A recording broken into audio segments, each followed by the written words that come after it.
Hey, it's Aaron from GameEnthus.com, and today I'm checking out Exchange from Games by Bicycle. In Exchange, year is 1792, not a great year for everyone, and it takes place in New York City. 23 New York stockbrokers just signed the Buttonwood Agreement. In a couple of years, that same group of stockbrokers would form what will be known as the New York Stock Exchange. Just in terms of assets, you would take on the role of one of those stockbrokers and try to escape with the most money. I don't know why I said escape. I maybe escape this life. I mean, they've been dead for quite some time. Let's just open the box. How it looks like to be, I have a 2-player setup, which is not ideal just because of spacing. So just imagine there was a third set of the ledger board and then the phase 1 through 3. But you'll understand anyway. So the first thing people do is they pick a founder card. These are the individuals who actually were involved in signing the Buttonwood Agreement, which later became the New York Stock Exchange. I started looking up some of these people, and then I quickly stopped. I think I got the idea. Anyway, essentially, it doesn't really matter who these people are in terms of the game. It's really just what you start off with. So let's say player 1 is going to pick Leonard Bleecker, and you adjust your ledger accordingly.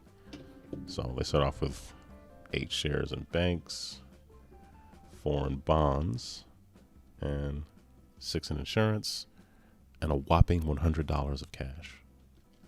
Ta-da! And then you can pretty much just put this back in the box. And wow, 400. Well, all right. Benjamin Winthrop is going to have 6 shares in banks. I like these ledgers, by the way. It's very useful. And 4 shares in insurance and $400 cash. It's quite the advantage there. Yes, some people have more investment, less cash. People kind of have both. So Benjamin's going to start off the game with $400. And then you can take the card and just put it away. So the game works in a series of rounds 1 through 5, and then there's one sort of mini round at the end. So in the first phase, both players have all the same cards. You're going to pick what you want to buy or sell, shares in, banks, insurance, bonds. Second phase, you pick how many you're buying. You can buy between 1 and 9, and you can sell between 1 and 9. Now keep in mind, whatever you picked here is what you're buying or selling. So if you pick, so everybody does each phase together. So you would sort of pick and then you would reveal. You select your security. Let's say, I forgot what this person's name was. Leonard Bleecker, I think. Let's say he wanted to buy some shares in bonds. So he's going to keep bonds there. And Benjamin also wants to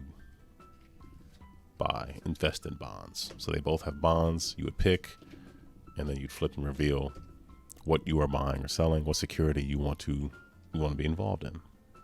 And as I showed you in phase 2, then everybody would figure out what they want to do. So let's say he wants to buy, 4 shares. So he's going to buy 4. I guess up like that. Everybody would reveal. Let's say he wanted to buy 1. They both want to buy bonds. And then in the third phase, you essentially sort of manipulate the market where you were trying to push one of the securities in a direction, either higher or lower. If you're buying, you probably want to push it lower so you can buy more. So you probably want to see bonds decrease in value since you want to buy them. And you're sort of hedging your bets on what your opponents also want. If you see your opponents have bonds and they're buying, it stands to reason that that some of them are probably going to want to push it lower. But because this plays between 3 to 6 people, you have to be cautious of the market bubble. Anticipating what your opponents are going to do is key to the game. So you want to buy low and sell high. That's what everybody says. It just makes sense. You just watch Trading Spaces. You really like it. It's a funny movie, except for some of the stuff with Dan Aykroyd at the end, which, anyway. Basically, you want to have the market value be what's comfortable for you, but everybody gets to influence it. So let's say this individual wanted to invest in banks and wanted the price to go down. This individual wants to invest in bonds and wants the price to go down. Once everyone reveals the third phase of how they want the market to move, the market forces card is drawn. And then this happens. Let's see, this one just says that the banks go up by 2 because of a small business boom. So the banks would adjust by 2. Then you take the cumulative effect of how everybody wanted the market to adjust. So it's going to go down just a little bit, and then this will go down. This is 3 to 6 players. I'm just doing it just for 2, just for example's sake. That was upside down. Player 1 is now spending a little bit more than they wanted to on banks. Player 2 is happy because the cost for bonds just went down by a bit, and insurance just kind of stayed the same. What you have to be cautious of is when you get to the extremes, that's when things get kind of freaky, because if you want things to go up a little bit because you're selling, if a lot of people are selling and they're not careful, they'll push the price so high it crashes and comes all the way back down. You don't want that. In a 5 to 6 player game, 10 and 90 make it loop. In a, I guess, 3 to 4 player game, I think it's 20 and 80. So you have to be careful in phase 3 of looking at what someone's doing and sort of trying to anticipate and read the room, because you don't want to push things too high if you're selling, because then it'll loop back around and be worth a fraction of what it was. Whereas if you're buying, you don't want to push things too low, and then it loops back around and becomes very expensive.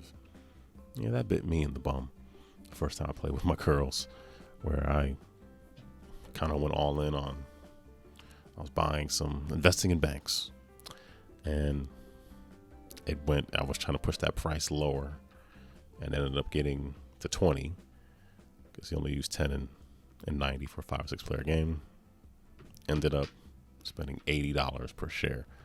I was not pleased. So you're probably wondering why this lobbyist is here. Whoever has the most money from the second round on gets the lobbyist, which essentially is they get a second market influence. So when everybody reveals their phase 3, that person will reveal their phase 3, and then they get a second chance to influence the market with the lobbyist, which makes sense. The only time the lobbyist can change hands typically is at the end of a round, when somebody either has a lot of money or loses a lot of money, or if you spend $50, you can take a sneak peek at the market forces ahead of time, and you essentially, what's going to happen, so you can adjust what you're going to do. However, be careful. If you look at the market forces too early, people are going to look at what you're doing and either try to copy what you're doing or try to get in your way. So be cautious about the market forces. I feel like the market forces, when I used it wisely, it was, I think at the end, it was before phase 3, in between phase 2 and 3 is when I used it. I used it like at phase 1 like an idiot, and everybody just kind of read what I was going to do, and it didn't work out. That's sort of how Exchange plays. Like I said, 3 to 6 players. These are going to be moving all over the place, and you'll go through, the phases are the same for each round, except that after round 1, introduce the lobbyist, which whoever has the most money has the most influence. That sort of makes sense. Round 5 is pretty much the same as round 2 through 5. And the market close essentially removes the lobbyist, and the market close basically just gives everyone one last, influence on the market before everything is tallied up. So at the end of the game, you will count up the cash in front of you, and you would also sort of cash out or count up how much each share is worth. So whoever these are placed here, you multiply it by wherever it is on your ledger, not so much money you have, and whoever has the most money, probably goes without saying, wins the game. Things I like about Exchange. I think Exchange was a lot of fun. I brought it to the table with the kids and eventually the wife, and we all really enjoyed it.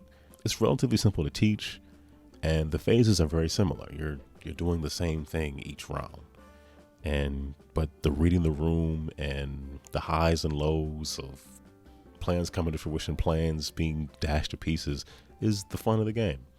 You're buying low and selling high, things are great. But as you start to get towards the 5th round, maybe you start to read the market and start to figure out, well, let me get a whole lot of shares in this. So even if I don't have a lot of cash on hand, I have a lot of worth. My assets are worth a lot, even if I don't have a lot of cash. If you invest too much in cash, it can work out for you, but then it might not. Everybody else is low in cash, but then high in other assets. So mechanically, I think the game works very well. It's very easy to teach. Usually playing about 20 to 30 minutes about, it's a relatively quick game, but it is quite fun. I like these two. Nothing I dislike in particular about the game. I will say that my first impression looking at the box and the art, I honestly did not think I was going to enjoy it. I was pleasantly surprised when I brought it to the table and the kids really got into it and got really competitive, as they often do. But we all really dug it pretty quickly. We all got in there and were like, yeah, this is great. This is a lot of fun. This is a good party game. 36 players.